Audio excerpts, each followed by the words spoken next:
Hi, I'm Dom. Welcome to my channel Metal Muse, where I discuss all things metal. Now today I'm going to be reviewing Hell Boulevard and Soulbound's performance at Logo in Hamburg.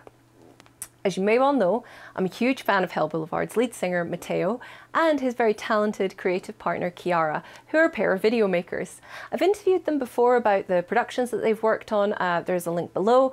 Before I realised that I was actually a fan of their videos, they've made the videos of a lot of bands I really like, I was a fan of Hell Boulevard, and Hell Boulevard is fronted by Matteo. So I've seen Hell Boulevard a whole bunch of times, but I just most recently seen them at Mira Luna.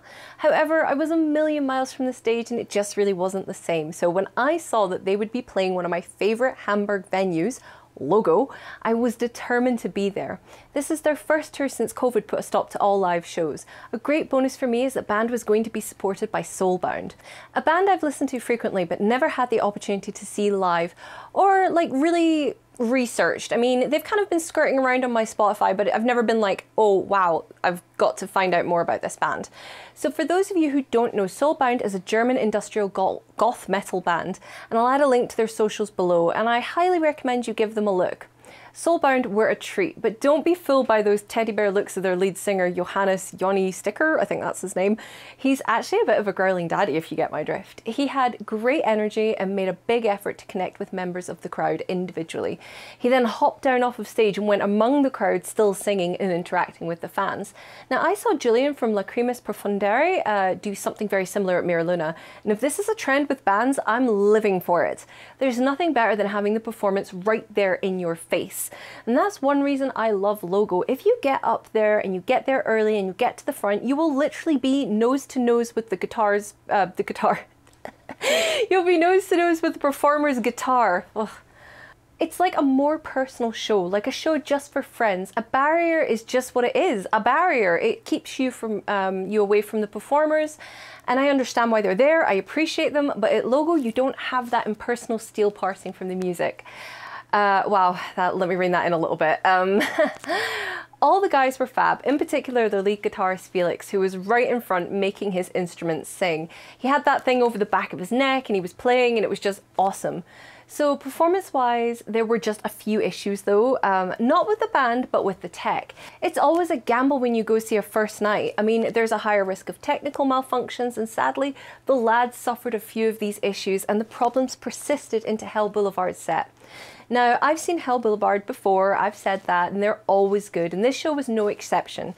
And they even had a special guest, which was pretty cool. It was Florian Grey. I'd seen him hiding off to the side of the stage, but I didn't think for a second that he would jump up and start doing a duet with Matteo. So it was awesome when he got up there and they started singing together, and of course they picked a hilarious song which saw the boys performing some 50 Shades of Grey stuff on stage. I'll keep it PG here, but boys, if you're watching this, hilarious. A lot of fist pumping action is all I'll say. What I love about a band like Hell Boulevard is how close they all are. They have great chemistry on stage, and if you're a fan of yaoi, if you know you know, then Von Morango and Rule Sanchez have got you, girl. They are doing some serious yaoi stuff on stage. And as always, Matteo was on good form. However, again, the technical side let him down. At one point he was singing, but the mic was just dead. And I'm pretty sure everyone in the front row of the stage could hear him, but once you got past that second row, nobody could. It just went quiet, and you could just hear Von Morango singing, which, I mean, yeah, it's probably a good thing he's the guitarist and the backup singer.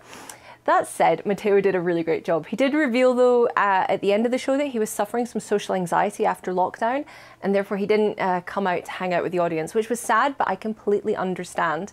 However, on stage there was no hint of this anxiety. He was really in his element.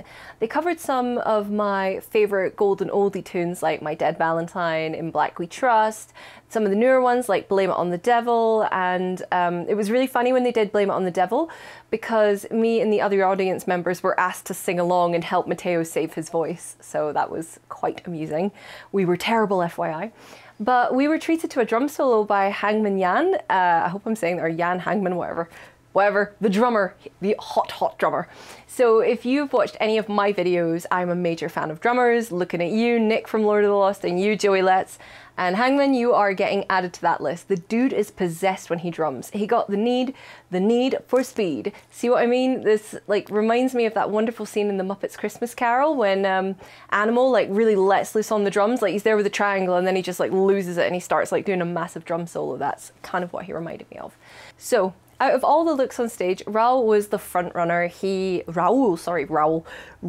he always does his makeup in a way that with his bleach blonde hair, he kind of looks like Pris, you know, Daryl Hannah's character in the movie Blade Runner. And I can't think really at this point what else to add. I mean, the boys looked good, they sounded good, there were some technical issues, Logo's an amazing place to see your favorite bands. But from what I saw, I follow them on Instagram and the rest of their tour was amazing and they don't seem to have had any of these other hiccups along the way. So if you get a chance, I would totally recommend, if you can, go see Hell Boulevard, go see Soulbound. They're a fantastic bunch of guys, they're really friendly, they come out after the show, they hang out, they're lovely, they've got time for their fans. So if you liked my review and you're down with my rambling crazy content, please like and subscribe to my channel. And until next time, you stay classy.